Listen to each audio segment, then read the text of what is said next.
प्रिय भैया बहनों, मैं उपस्थित हूँ कक्षा 7 की हिंदी का कलांश लेकर के। हम पिछले कुछ कलांशों में हिंदी का जो दूसरा भाग है व्याकरण भाग, हम उसके पाठ पढ़ रहे हैं। हमने उसके 2 पाठ पढ़ लिए। आज हम इसका तीसरा पाठ पढ़ने जा रहे हैं जिसका नाम है वर्णों उच्चारण।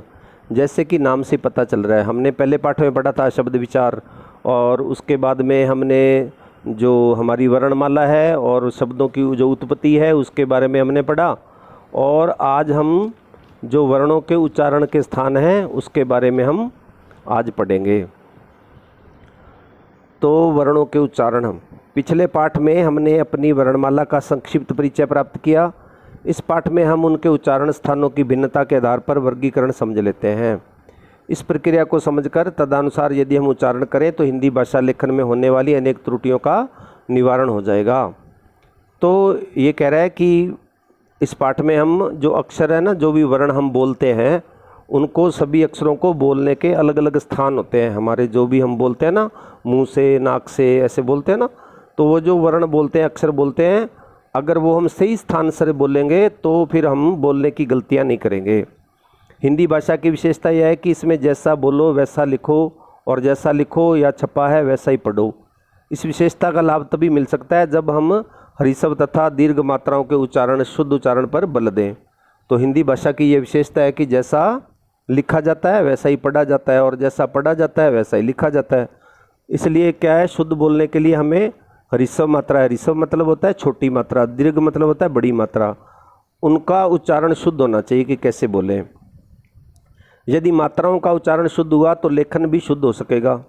अगर हम मात्राएं सही बोलेंगे तो हम लिखेंगे भी सही। अशुद्ध उच्चारण के आधार पर शुद्ध लेखन प्राय असंभव ही होता है। तो यदि हम अशुद्ध उच्चारण करेंगे, बोलेंगे भी गलत, तो फिर लिखा भी क्या जाएगा, गलत लिखा जाएगा। अतः प्राथमिक आवश्यकता वर्णों के शुद्ध उच्चारण की रहती है।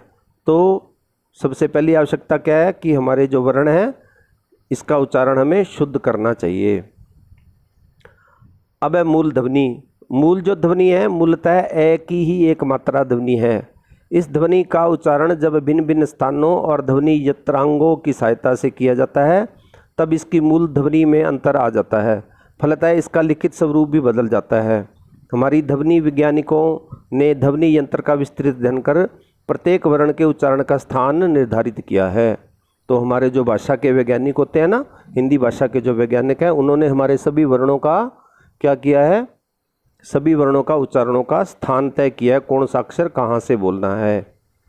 उच्चारण स्थान, अब जो हमारे वर्ण हैं ये कहाँ कहाँ से बोले जाते हैं। कंठ से लेकर नासिका तक ध्वनि यंत्र से जिस स्थान से ध्वनि का उच्चारण होता है उसे ही उच्चारण स्थान कहते हैं। तो हमारा ये जो गला है जिसको कंठ कहते हैं ना, तो गले से लेकर के और हमारी नासिका तक जो भी बोलने के स्थान हैं उनको ही बोलने के स्थान उच्चारण स्थान कहते हैं। ये प्रमुख रूप से 6 हैं। तो 6 कौन कौन से हैं, इनके नाम है, एक तो कंठ हो गया, ठीक है, दूसरा हो गया तालु। तालु मतलब हमारी जीभ ऊपर लगाते हैं ना, उसको बोलते हैं तालु। फिर है मूर्धा, है ना, मूर्धा मतलब हमारा जो मुंह है, मुंह और गले से जो बोलते हैं उसको बोलते हैं मूर्धा। फिर है दंत, दांत के साथ जो अक्षर बोलते हैं उसको बोलते हैं दांत। फिर है ओष्ठ, ओष्ठ मतलब होंठ, हमारे जो होंठों से हम बोलते हैं वो होते हैं होंठ। फिर है नासिका, जो अक्षर हम नासिका नाक से बोलते हैं उसको बोलते हैं नासिका। ऐसे ये 6 स्थान मुख्य हैं। फिर इनको जोड़ करके आगे और स्थान बन जाते हैं, जैसे क्रमशः कंठ, तो फिर तालव्य, मूर्धन्य, दंत्य, ओष्ठ्य और नासिक्य कहते हैं। तो इनका नाम ये हो गए। जो कंठ से बोले जाए वो कंठ है, जो तालु से बोले जाए वो तालव्य, जो मूर्धन्य से बोले जाए वो मूर्धन्य, जो दंत से बोले जाए वो दंत्य, जो ओष्ठ से बोले जाए वो ओष्ठ है, और जो नाक से बोले जाए वो नासिक है। और कुछ वर्ण ऐसे होते हैं जिनमें एकाधिक अंगों का सहयोग रहता है। ऐसे वर्ण कंठ तालव्य, कंठोष्ठ है, दंतोष्ठ है, कंठनासिक है, तालु नासिक है, मूर्धा नासिक है, दंत नासिक है, ओष्ठ नासिक है होते हैं। तो कुछ अक्षर ऐसे होते हैं जो 2 जगहों से बोले जाते हैं। जैसे पहला लिखा ना कंठ तालव्य, तो जो कंठ से और तालु से बोला जाता है। फिर दूसरा है कंठोष्ठ है, यानी कि जो कंठ और होठों से बोला जाता है। फिर दंतोष्ठ है, यानी कि दांत और होठों से बोला जाता है। कंठनासिक है, जो कंठ और नाक से बोला जाता है। तालु नासिक है, यानी कि तालु और नाक से बोला जाता है। मूर्धा नासिक है, यानी कि जो मूर्धा और नाक से बोला जाता है। फिर है दंत नासिक है, यानी कि जो दांत और नाक से बोला जाता है। फिर है ओष्ठ नासिक है, जो होंठ और नाक से बोला जाता है। ऐसे हमारे ये सारे अक्षरों के बोलने के स्थान है। कतिपय व्याकरण पुस्तकों में कंठ नासिका से ओष्ठ नासिका तक 5 भेदों का उल्लेख नहीं मिलता। अब ये जो सारणी है ना, ये दी हुई है सारी कि कौन कौन से हमारे उच्चारण स्थान है, उनके नाम क्या है, कौन कौन से अक्षर कहाँ से बोले जाते हैं, और ये आगे अक्षर दिए हैं वर्ग स्पर्श अंतस्थ ऊष्म, ये ऐसे व्यंजन इनसे बोले जाते हैं, स्वर यहाँ से बोले जाते हैं। तो इस सारणी का हम अध्ययन करेंगे। तो पहले लिखा हुआ है कंठ, हमारा जो उच्चारण स्थान है ना ये कंठ गला। तो गला जहाँ से हम बोलते हैं, जहाँ पे ये हमारे ऊपर उठा हुआ है ना, बीच में एक वो क्या कहते हैं इसको, घंटी की तरह ऊपर बना है ना, गंडी बनी हुई है, तो इसको क्या बोलते हैं, कंठे बोलते हैं। अब यहाँ से कौन कौन से अक्षर बोले जाते हैं, एक तो स्वर बोले जाते हैं अ आ, ये यहाँ से बोले जाते हैं, ठीक है। आप इसको बोल कर देखोगे ना तो आपको पता चलेगा। और फिर अक्षर कौन से बोले जाते हैं, ये वर्ग कै वर्ग के सारे अक्षर यहाँ से ही बोले जाते हैं। कहाँ से, कंठ से। क घ क ख ग घ, ऐसे गले से ही बोले जाते हैं, यानी कि कंठ से, है ना। और अंतस्थ व्यंजन कोई नहीं बोला जाता। ऊष्म व्यंजन भी बोले जाते हैं 2, अह और है, ये भी गले से बोले जाते हैं। फिर है तालु, उच्चारण स्थान दूसरा कौन सा है, तालु। तालु का जो उच्चारण स्थान है इसको क्या बोलते हैं, तालव्य। तो इससे कौन कौन से अक्षर बोले जाते हैं, एक तो स्वर बोले जाते हैं 2, ई और ई, ये तालव्य से बोले जाते हैं। और वर्ग व्यंजन है वो कौन कौन से बोले जाते हैं, च वर्ग वाले सारे व्यंजन, च छ। आप बोल के देखो, आपकी जीभ है ना ऊपर तालु से टकराएगी। च छ जो झ और य और श, ये भी कौन से हैं, ये तालव्य है। फिर है मूर्धा, तो जो मूर्धा वाला स्थान है उसको मूर्धन्य बोलते हैं। यहाँ कौन से बोले जाते हैं, री ट ट ठ डो ढ रो शो, तो ये गले के ऊपर का जो भाग है वहाँ से बोले जाते हैं, इसको कहते हैं मूर्धन्य। दंत, दंतस्य, इनको बोलते हैं दंतस्य। तो इसमें कौन कौन से अक्षर बोले जाते हैं, ये तय वर्ग वाले, त थ। आप इसको बोलोगे ना तो आपकी जीभ देखो दांतों के साथ टकराएगी। त थ द ध और ल स, ये सारे अक्षर कौन से हैं, दंत।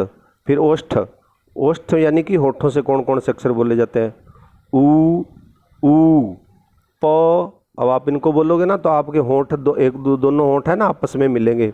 प फ ब भ, ये होंठों से बोले जाते हैं, इसलिए इनको ओष्ठ कहा जाता है।